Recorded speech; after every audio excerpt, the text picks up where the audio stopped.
الحمد لله رب العالمين، ثم الصلاة والسلام على أشرف المرسلين وعلى آله وصحبه أجمعين ومن تبعهم بإحسان إلى يوم الدين، وبعد. أعوذ بالله من الشيطان الرجيم. بسم الله الرحمن الرحيم.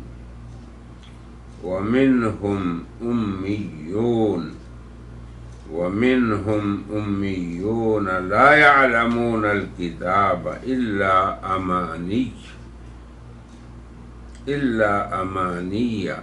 وإنهم إلا يظنون.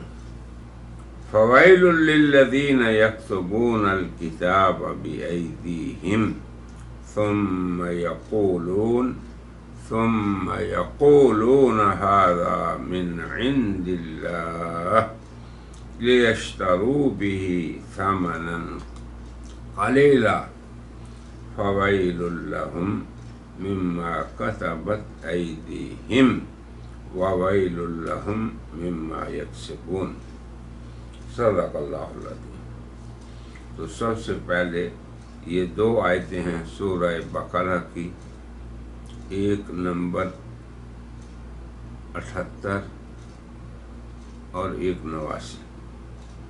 تو پہلے ان کی درست ادائیگی کا عمل ہم پیش کرتے ہیں۔ میری درخواست ہے کہ اس کو سیکھنے والے سورہ بقرہ کی آیت نمبر 78 اور 89 یہ کھول لیں، جو شروع ہو رہا ہے یہاں سے وَمِنْهُمْ۔ یہ تمام الفاظ ہماری زبان میں ہیں، نون ہا میم۔ امیون، یہاں پہ شدہ ہے میم پہ بھی اور یا پہ بھی۔ حمزہ کو میم سے پھر میم کو یا سے، امیون ایسے بولنا ہے۔ لا يعلمون الکتاب، یہاں یا کے بعد عین ہے، اس کا خیال رکھیں۔ الا امانی، یہاں بھی آخر میں یا پہ شدہ ہے، اس کا خیال رکھیں۔ وَإِنْهُمْ إِلَّا يَظُنُّونَ، یہ ذا ہے۔ دوسری آیت ہے فَوَيْلٌ لِلَّذِينَ، لام کو جو مرفوع ہے مکسور لام سے جوڑنا ہے اور کہنا ہے لل، فویل للذین۔ آگے ہے یکتبون، کاف ہے، الکتاب بأیدیہم، ثم یقولون، قاف ہے، کاف یا کے بعد، یقولون نہیں کہنا، یقولون هذا من عند اللہ، عند اللہ نہیں کہنا۔ لیشتروا به ثمنا، ثا سین نہیں، ثمنا نہیں کہنا، ثمنا قلیلا، قاف قلیلا، قلیلا نہیں کہنا، ثمنا قلیلا فویل لهم مما كتبت ایدیہم، اور آگے ہے وویل لهم مما یکسبون۔ اب اس کا آسان ترجمہ پیش کرتے ہیں۔ اللہ تعالیٰ فرماتے ہیں وَمِنْهُمْ أُمِّيُّونَ، اور ان میں سے امی ان پڑھ ہیں، لا يعلمون الکتاب، اور نہیں جانتے کتاب کو۔ امی ہیں، ان پڑھ ہیں، علم کتاب سے ملتا ہے، وہ اسے جانتے ہی نہیں۔ لا یعلمون الکتاب الا امانی، صرف آرزویں، کوئی حقیقت نہیں، کوئی دلیل نہیں۔ اور وَإِنْهُمْ إِلَّا يَظُنُّونَ، اور ان کے پاس کچھ نہیں مگر ظن، خیال پہ ان کی گاڑی چل رہی ہے، علم پہ اور حقائق پہ نہیں۔ اللہ تعالی نے ان 2 آیتوں میں یہود کی تحمیق بیان کی ہے، حماقت ذکر کی ہے ان کی، اور حماقت ان کی کیا ہے کہ وہ اللہ کی آیات کو اپنے ہاتھوں سے لکھتے ہیں اور اس کے بعد اس کی نسبت ذات باری تعالی حق تعالی کی طرف کر دیتے ہیں اور یہ کہتے ہیں کہ یہ اللہ کی طرف سے ہے۔ اب آپ دیکھیں، پہلے بھی انہوں نے اسی طرح کی حرکت کی تھی کہ اپنے لوگوں کو یہ کہا کہ تم مسلمانوں کے سامنے جناب رسول اللہ کا ذکر نہ کیا کرو جو تمہاری کتابوں میں ان کی بشارتیں آئی ہیں۔ کیوں؟ اس لیے کہ پھر کل کو یہ تمہارے خلاف حجت پکڑیں گے۔ کہاں؟ عند اللہ، اللہ کے ہاں۔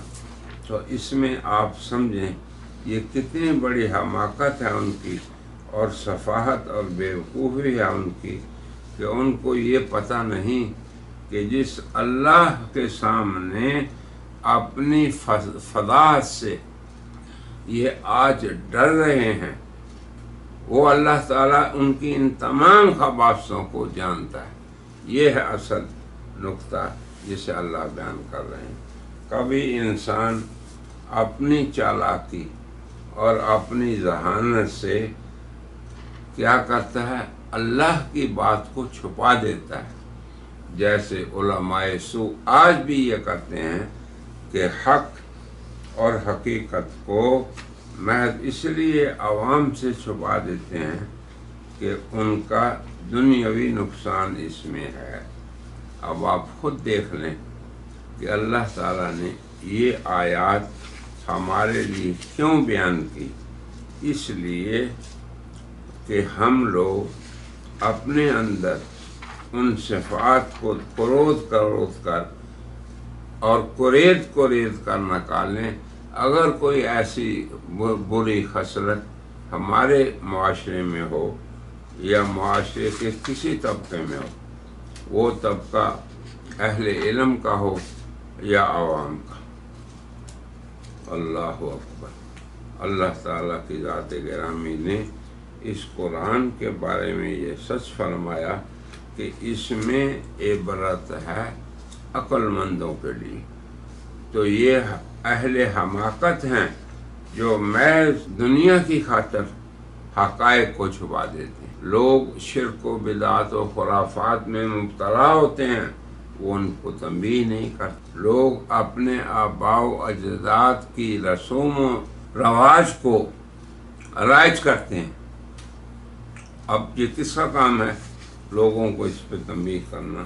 یقیناً یہ اہل علم کی ذمہ داری ہے، یہ ان کے منصبی فرائض میں داخل ہے کہ عوام کو علم سے آراستہ کریں اور عوام کو فرق بتائیں سنت اور بدعت کا، حق اور باطل کا، اس چیز کا جو اصل دین کے اندر موجود ہے اور اس چیز کا جو دین سلیم کے اندر اضافہ ہے، زیادتی ہے، کمی ہے، مگر لوگوں کی کثرت اور اپنے مادی مفادات کی خاطر یہ کام علماء سوء نہیں کرتے ہماری امت سے۔ اب آپ دیکھیں کہ اللہ تعالیٰ نے اگر اس امر کو حماقت کہا، سفاہت کہا، شناعت کہا، کن کے؟ یہود کی عمل کو، کہ وہ کتاب کو پڑھتے ہیں، کتاب کو لکھتے ہیں، پھر آگے کیا کرتے ہیں؟ عوام کو کہتے ہیں کہ یہ اللہ کی طرف سے۔ عوام بیچارے تو کل انعام ہوتے ہیں۔ ہر دور میں اور ہر نبی کے دور میں اور آج بھی یہی حالت ہے، یقین کریں۔ حضور نے فرمایا تھا لَتَتَّبِعُنَّ سَنَنَ مَنْ قَبْلَكُمْ حَذْوَ النَّعْلِ بِالنَّعْلِ، کہ تم پہلی امتوں کے طریقے کو بالکل ایسے ہی اپناؤ گے جیسے ایک جوتا دوسرے جوتے کے موافق اور مطابق ہوتا ہے، کچھ فرق نہیں ہوتا۔ تو اب یہی خصلت جسے قرآن کریم نے یہود کی خصلت کہا، اور جسے ہم نے یہ کہا کہ مفسرین نے لکھا ہے کہ پہلی خصلت شناعت کو بیان کرتے ہوئے 8ویں، اس سے پہلے ہم نے بالترتیب ان کی شناعت کو بیان کیا۔ تو اسی طرح اللہ نے یہ خصلت بھی ان کی بیان کی، اور یہ کن لوگوں کی تھی؟ جو اہل علم تھے مگر علماء حق نہیں، علماء سو تھے۔ کیا کہا ان کا؟ کیا وصف ان کا بیان کیا؟ فرمایا کہ خرابی ہے، ویل ہے، یہ جہنم کی ایک وادی کا نام ہے۔ ویل ہے ان لوگوں کے لیے، بہت برا ٹھکانہ ہے جہنم میں ان کا، جو کتاب کو اپنے ہاتھوں سے لکھتے ہیں پھر کہتے ہیں کہ یہ اللہ کی طرف سے ہے۔ یعنی جو اضافے، جو کمیاں وہ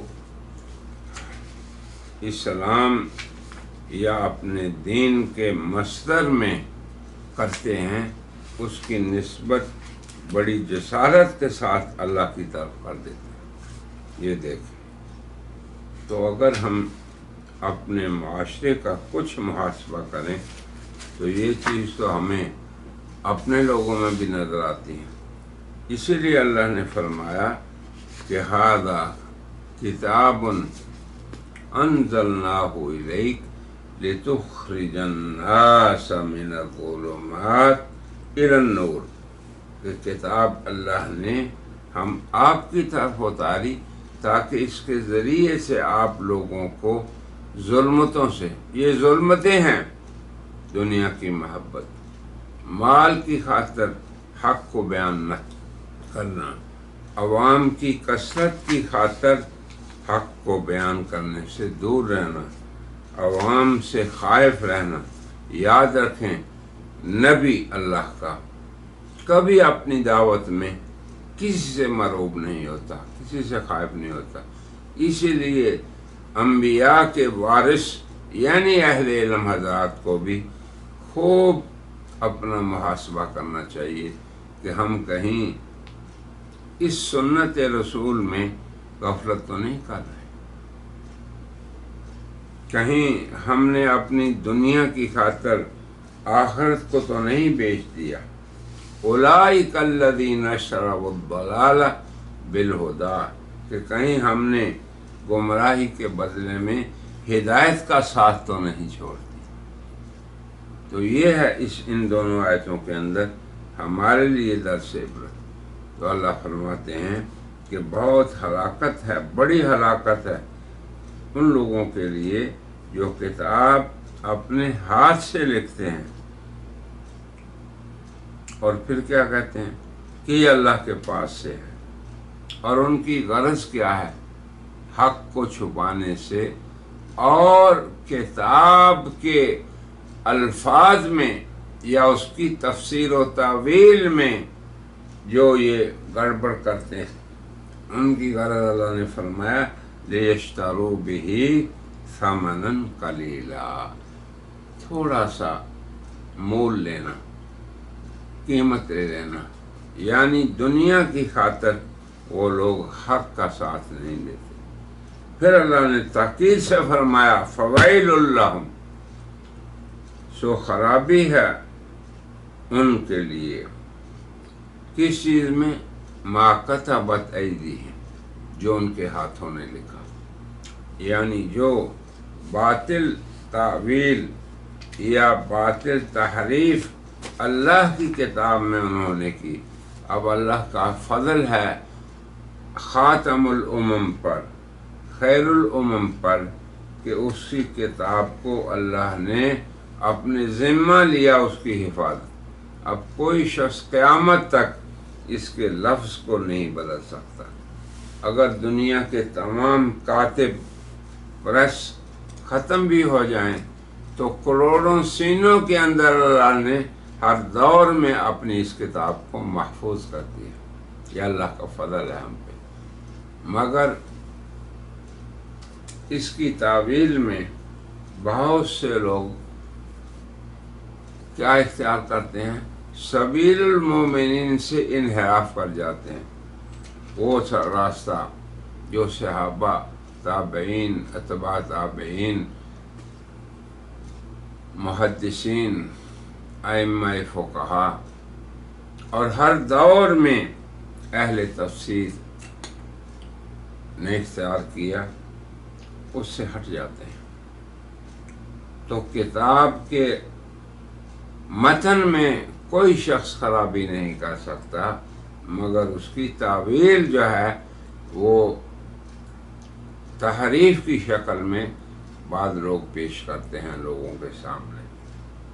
اب آپ دیکھیں، قادیانی حضرات عام مسلمانوں کو ورگلانے کے لیے یہ کہتے ہیں کہ دیکھیں ہم بھی نماز پڑھتے ہیں، ہم بھی روزہ رکھتے ہیں، ہماری مساجد ہیں، ہم نے قرآن کریم کے کتنے تراجم کیے اور کتنی تفسیریں لکھ دی، یعنی بظاہر ہمارے یہ سارے دلائل ہیں ہمارے مومن ہونے کے، لیکن اصول دین میں انہوں نے انحراف کیا، اور حضور اکرم صلی اللہ علیہ وسلم جو خاتم النبیین ٹھہرائے گئے اللہ کے فیصلے پہ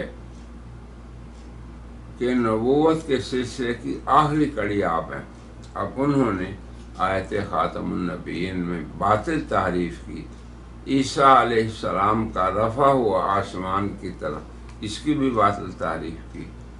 حضرت عیسیٰ علیہ السلام کے نزول کی بھی باطل تعریف۔ تو یہ میں آپ کو مثال دے رہا ہوں کہ قرآن کے الفاظ میں قیامت تک کوئی شخص تبدیلی نہیں کر سکتا، اور اس کی درست تفسیر جو رسول اللہ سے لے کے آج تک ہمارے پاس ہے وہ بھی محفوظ ہے، مگر اس کے اندر اللہ تعالی نے یہ جو ابتلا کی لوگوں کی کہ وہ کیا کرتے ہیں،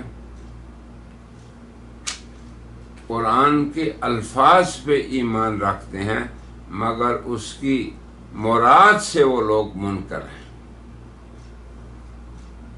تو ایسا کام پہلی امتوں میں نے بھی کیا، اور اس امت میں بھی ایسے لوگ ہیں جو اللہ کی کتاب کو مانتے ہیں منعن مگر اس کی مراد کے منکر ہیں۔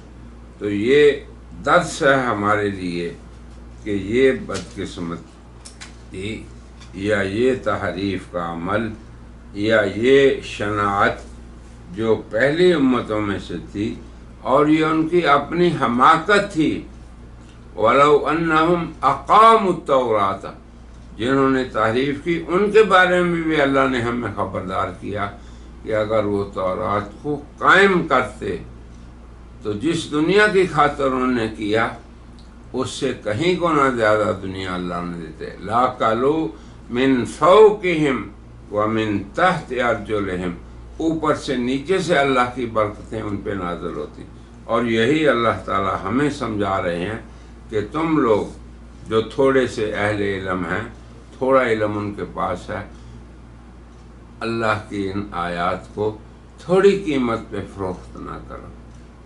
اب بات تو میں نے وضاحت سے کر دی، بس اللہ سے دعا ہے کہ اللہ تعالی ہمیں اپنے کلام اور اس کی مراد پہ ثابت قدم رہے، ہم اپنی طرف سے اس میں کمی زیادتی کر کے یا تحریف کرنے والوں کو دعوت دیں مستقل، جیسے کہ ہم دیتے ہیں، تاکہ وہ بھی اللہ کی طرف لوٹ آئیں اور اس ویل سے بچ جائیں جو انہوں نے اپنے عمل سے کمائی۔ فرمایا وَوَيْلٌ لَّهُم مِّمَّا يَكْسِبُونَ، جو وہ کما رہے ہیں اس کا بدلہ دنیا و آخرت کا خسارہ ہے۔